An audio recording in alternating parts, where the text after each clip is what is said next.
এই ভিডিওটা কয়েকদিন আগের, আজকে আমি ভিডিওটা আপলোড করতে চলেছি। দেখো আমি চিকেন পকোড়া বানাতে বসেছি। আমরা প্রথমে চিকেন পকোড়া খাবো, আর লাঞ্চে আমাদের আছে আজকে মাটন কষা, পোলাও আর নানান রকম আইটেম আছে। দিদি বললো তুই এই পকোড়াটা কর, তাই আমি পকোড়াটা বানানোর জন্য বসে গেছি। এখানে 1.5 কেজি চিকেন আছে। এখানে 3 চামচ দিয়ে দিলাম আদা রসুনের পেস্ট, পেঁয়াজ কুচি। দেখুন দিয়ে দিচ্ছি একে একে সব দিয়ে ভালো করে মেখে নেব। বেশ ভালো করে মেখে পকোড়া হবে, দারুণ। পেঁয়াজ কুচির পরিমাণ মতো দিয়ে দিলাম। এবার দিয়ে দিচ্ছি ব্ল্যাক পেপার, গোলমরিচ গুঁড়ো, পরিমাণ মতো গোলমরিচ গুঁড়ো দিয়ে দিলাম। এবার দেবো একটু গরম মশলার গুঁড়ো। চামচটা ছোট তো তাই ঢুকে গিয়েছিলো, আমরা বের করলাম। গরম মশলার গুঁড়ো দিয়ে দিচ্ছি 1 চামচ, বোধহয় আর একটু লাগবে, দিয়ে দিতে হবে কারণ চিকেনের পরিমাণটা তো বেশি। আরও 1/2 চামচের মতো আমি গরম মশলার গুঁড়ো দিয়ে দিচ্ছি। এবার দিয়ে দেবো লেবুর রস।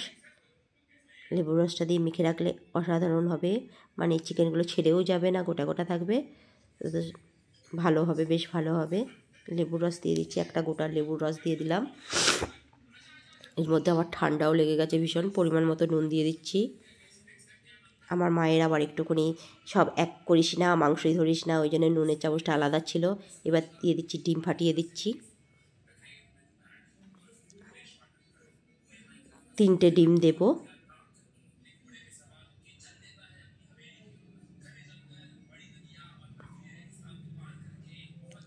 পরিমাণ মতো হলুদ গুঁড়ো, এটাও চামচটা আলাদা, লেফট হ্যান্ড আমি দিয়ে দিলাম। লঙ্কার গুঁড়ো,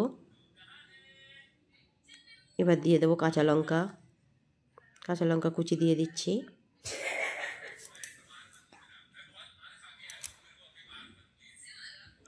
এবার দিয়ে দিলাম কর্নফ্লাওয়ার। এবার বেশ ভালো করে মাখতে হবে এই জিনিসটা, ভালো করে মেখে নেব।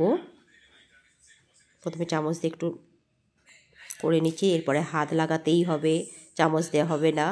হাতটা লাগিয়ে এবার ভালো করে মাখতে হবে, তবে মশলাগুলো ঠিকঠাক মতো মাংসের মধ্যে প্রবেশ করবে। দেখো মাখা হয়ে গেছে। শেষে দিলাম আমি সর্ষের তেল। মেখে আমি 1/2 ঘন্টা রেখে দিয়েছিলাম। এবার ভাজার সময় এসে গেছে, তার মধ্যে দিয়ে দিলাম ধনেপাতা কুচি। ভাজার আগে আগে আমি ধনেপাতা কুচিটা দিয়ে দিলাম। এবার কড়াইয়ে ছেড়ে দিলাম মাংসগুলো। দেখো এতটা মানে পকোড়া হয়ে গেছে যে বাচ্চা বড় সবাই কী করলো, স্টার্টারের পকোড়াটা এতটাই খেয়ে ফেলেছে, আমাদের আর কী বলবো। ভাজা হচ্ছে, এক থেকে সবাই আসছে খাচ্ছে, ইভেন আমিও খেয়েছি, বাবুও তো বেশ মজা করে খেয়েছে, দিদিভাই দাদাভাই সবাই। চিকেন পকোড়া ভাজা কমপ্লিট। সবাই স্টার্টারেই খাবারটা খেয়ে ফেলেছে, লাঞ্চের খাবার প্রায় রয়েই গেল আমাদের। আজকে মাটন কষা আর পোলাও রয়েই গেল, এত স্টার্টারে আমরা খেয়ে ফেলেছি। টাটা।